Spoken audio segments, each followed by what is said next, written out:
Local productions seen on Delta College Public Media are made possible with support from viewers like you. Thank you.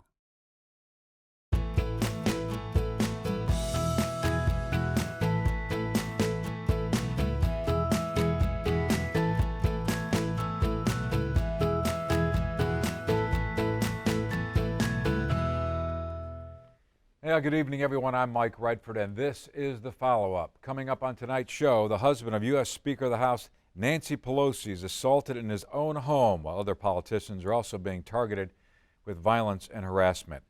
And it's all coming just 1 week before the midterms. What's driving this behavior and what impact may it have on the elections on November 8th? Plus, the Michigan governor's race is tightening. Can challenger Tudor Dixon pull off a monumental upset of incumbent Governor Gretchen Whitmer? And one major political party is really going after younger voters, believing that demographic could be the key to a lot more wins on election night. David Jesuit from Central Michigan University and Bob Johnson from MLive are dialing in live to give their perspective. But first, we would like to hear from you to help drive the conversation here on the show. You can do that in a variety of ways via social media on Facebook and Twitter. You can email us, or you can dial into our follow-up hotline to voice your opinion or suggest future show topics. And if you'd like to watch any of our past shows, just log on to deltapublicmedia.org. Now for tonight's show, we have Central Michigan political science professor David Jesuit dialing in remote from Mount Pleasant. And we also have Bob Johnson. He's the news leader at MLive for both the Saginaw News and the Bay City Times. They've been regulars on the show, and great to have you guys back. This is going to be an interesting conversation, to say the least. 1 week before the midterms, and there's a lot at stake, a lot to talk about. I'm going to start with the Paul Pelosi incident, the husband of Speaker of the House, Nancy Pelosi, assaulted in his own home. You know, we've seen extremists on both sides targeting politicians, judges, harassment, threats of violence. It seems to be escalating. So, first of all, what are your thoughts on kind of what you heard, what happened, maybe why this kind of thing is happening, and anything we can do differently to kind of tone it down? David, I'll start with you. Well, it's despicable. I think that we've seen this increase. It even goes back to before the January 6th and the protests or the insurrection that occurred at the Capitol. I'm thinking about Congresswoman Gabby Giffords being shot. Then there was another shooter at the Republican Party's baseball practice for the congressional baseball game, and so we've seen that kind of violence increasing, and now, unfortunately, I suspect that we're going to see more and more kind of threats. I know that I saw a statistic where there's just been this incredible exponential increase in the number of threats that members of Congress are receiving, and I'm very concerned about what this means for the political system. I mean, more broadly, the sense that Americans believe that the government is legitimate.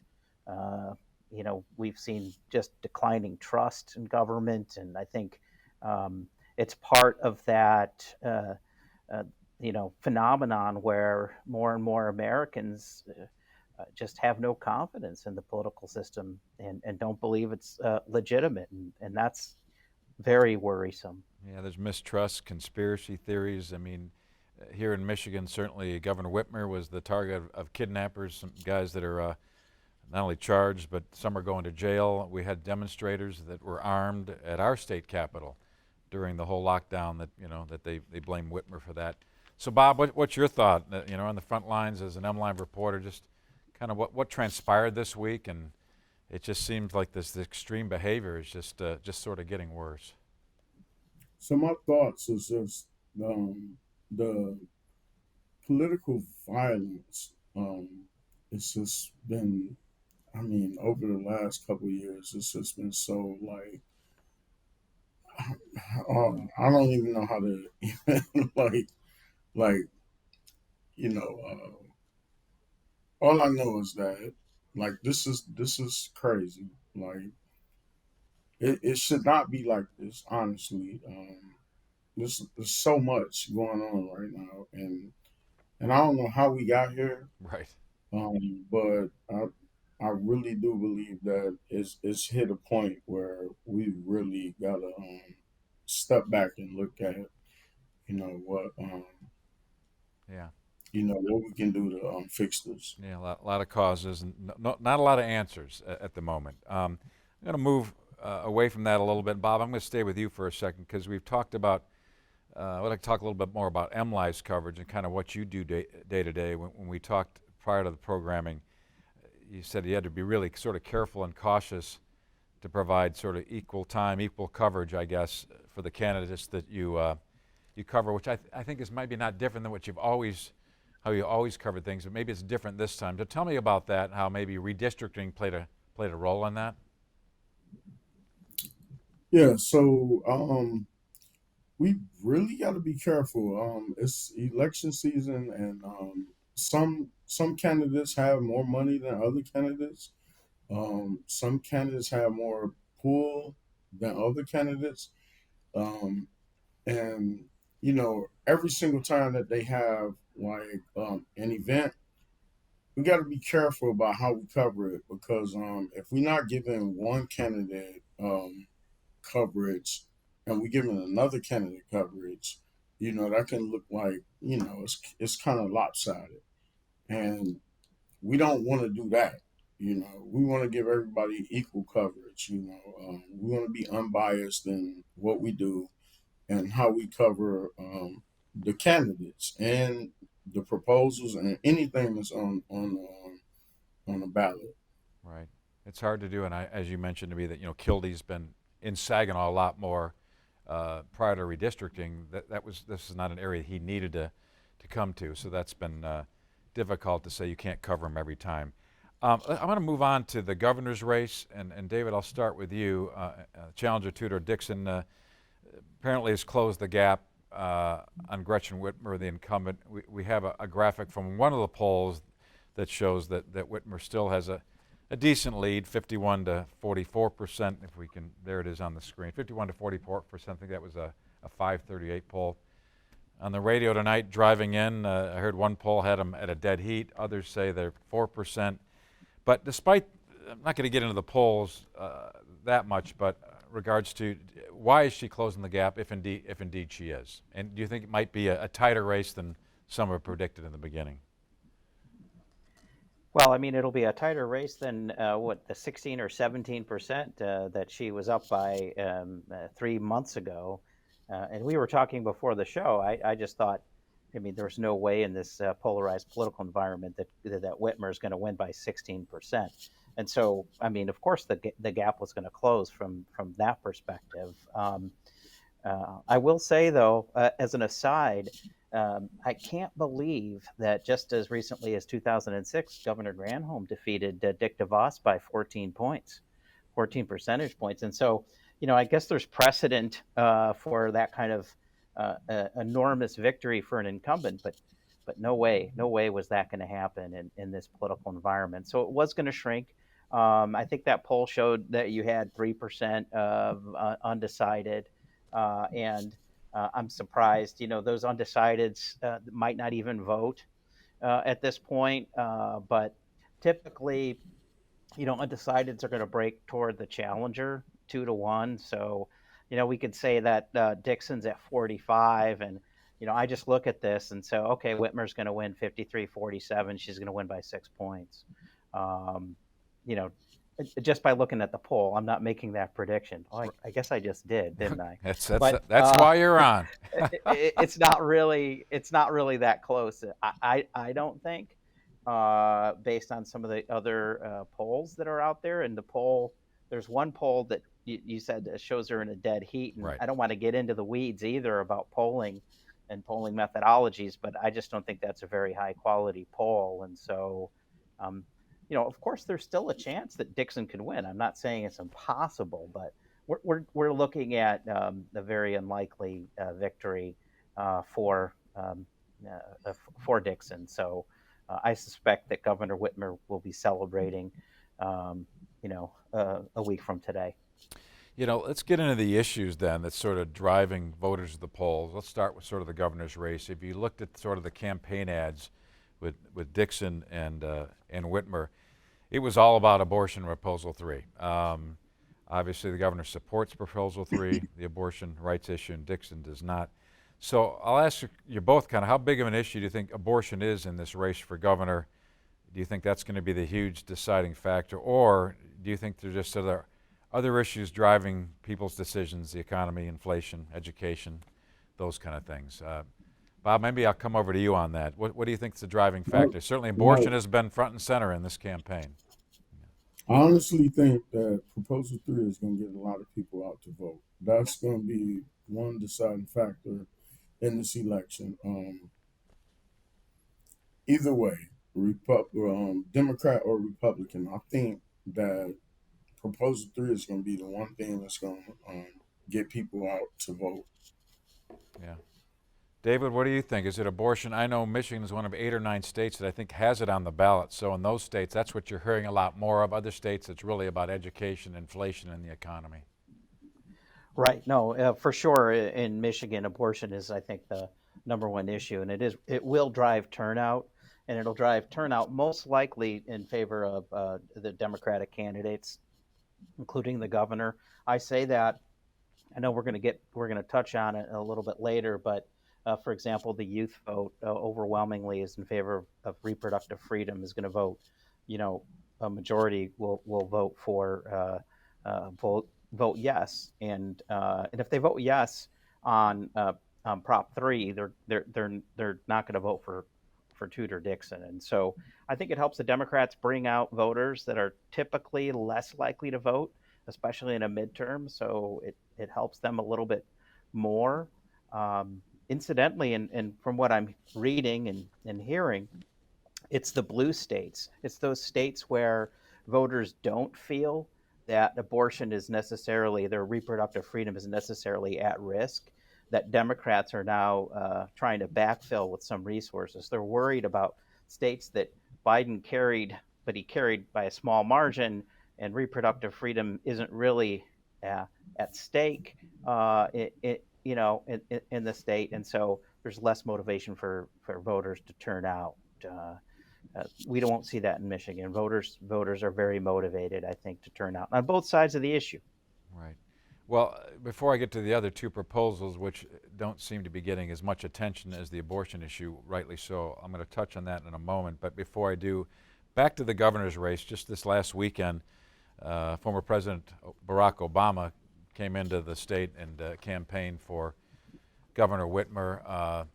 Biden did not. In fact, there's a lot more states that Barack Obama's coming and campaigning for Democratic candidates, and be quite honestly, he's more polished. He can draw a bigger crowd, and in some cases, I think some of these governors, including Whitmer, are sort of distancing themselves from Joe Biden, given his troubles. So, what are your thoughts on that?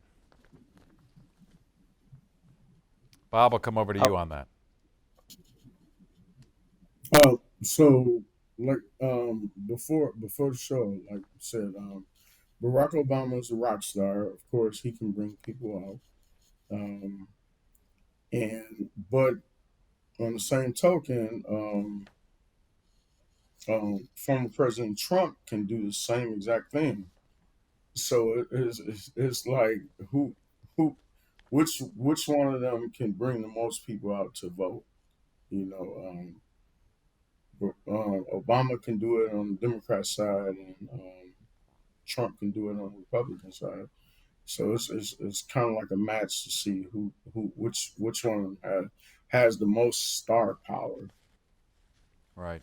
David, what are your thoughts on sort of that strategy? I mean, Obama was appearing in a lot of Democratic gubernatorial campaigns, Senate campaigns, but Biden not so much. Yeah, and the former President Obama was really fired up. I saw some of his rhetoric, and it seems like he's on the ballot the way that he was campaigning. But it's important to take a look at, once again, the electorates for the Democratic Party, the electorate for the Republican Party. Republican Party has historically had this turnout advantage. Their get out the vote efforts has been much more polished. They haven't relied on constituencies that are more difficult to turn out. So all the research shows, for example, that more affluent, more well-educated voters will vote at a higher rate. Older voters will vote at a higher rate. That it used to be at least the strength of the Republican Party, especially when it comes to income and age. Things are changing a little bit with respect to education, and more well-educated Americans are now Democrats, or most vote for the Democratic Party, and those with high school education or less vote Republican, and that's been an interesting change, an important change. But that might change this turnout calculus. But at the end of the day, conventional wisdom is, I mean, those Republicans are going to vote. So they're going to go out to see President Trump and they're going to get all excited. They were going to vote even before President Trump came to visit. It's the Democrats and the voters that Democrats rely on that have to worry about turnout. And, within the African American community votes at a lower rate uh, than other groups. That's not true, by the way, if you control for other factors, but just on average, it's a harder community to turn out, as well as the young people. And that's the one where, again, I'll come back to that. To me, it depends on whether young people vote like they did in 2018 or whether they vote at the rate like they did in 2014. And I if they definitely vote, agree, man. you know, I definitely agree with everything you're saying. I really agree. Yeah. Let's touch on the other proposals, including the voting rights proposals. We've got Proposal 1 on term limits, which also has an element about state lawmakers and statewide office holders have to provide financial disclosure. That looks like, according to the polling, sort of overwhelmingly that it's going to pass. Get back to that financial disclosure thing. Well, let me touch on that a second. I think that might be driving people more because I think they all want to see the state lawmakers disclose their finances along with statewide office holders. I think that one might be drawing more people to maybe vote yes on that than the term limits. I'm not sure that is energizing to too many people. What do you guys think of that? Being a news person, I think people in public office should disclose any information that voters and taxpayers would like to see. Could that's the type of information that they should just offer freely. And, we're one of very few states that don't require that. It's almost shocking that that's not required. So that I think that one is really resonating with the voters out there. And then you got Proposal 2 that also looks like it's going to be passing overwhelmingly, enhancing voters' rights. It's going to be a heck of a lot more expensive to do some of these enhancements. According to some of the clerks I've talked, need to hire staff. It's going to take more time. You've got to have federally funded ballot boxes all over the place. David, what do you think of that, and who does that help, and who maybe does it hurt, some of these enhancements? well, I mean, it gets back to what I was just saying. I mean, let me just be, if you make it harder to vote, the more barriers you put up to casting your ballot, the better it is for the Republican Party. And it has to do with resources. And again, typically, historically, Republican voters have, for example, been higher average incomes, higher average levels of education. Those are the resources that we talk about this, resource theory in political science, and people.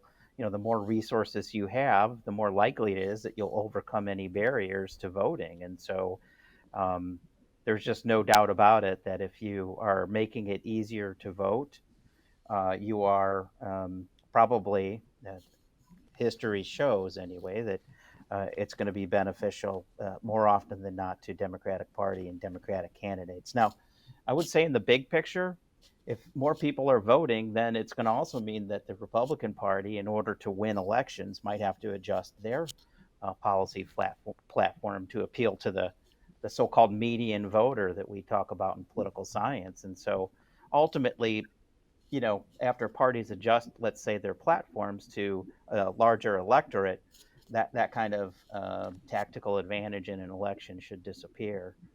Parties will make adjustments, but we're not there yet. So it becomes a real political tug of war, just on whether or not you're going to make it harder or easier for people to vote. Bob, I'm going to come to you on this when it comes to sort of voters' rights and some of the enhancements. I mean, one element of that ballot issue that I've heard from people to say, well, if you don't have some sort of an ID, a driver's license, a voter ID, some sort of picture ID, you can have sign a sworn statement that basically says you are who you say you are. And I think some folks have trouble with that. I don't know what you're hearing out there on your day-to-day, and what your opinion of some of that would be. Well, I don't have an opinion because, of course, I'm a news editor, but I do have an opinion.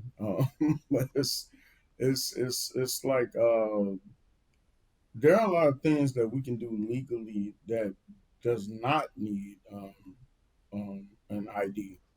And voting should not be one of those things. Like voting should be one of those things that you should be able to do. You taxpayer. We are taxpayers, um, and it just shouldn't be that hard to vote for the people who we think should represent us, and you know, uh, just just be those people who represent us for whatever reason. But yeah, I, I I'm sure I don't think that showing ID should be one of those Right. things. Some checks and balances. But we'll see. We'll see how that goes.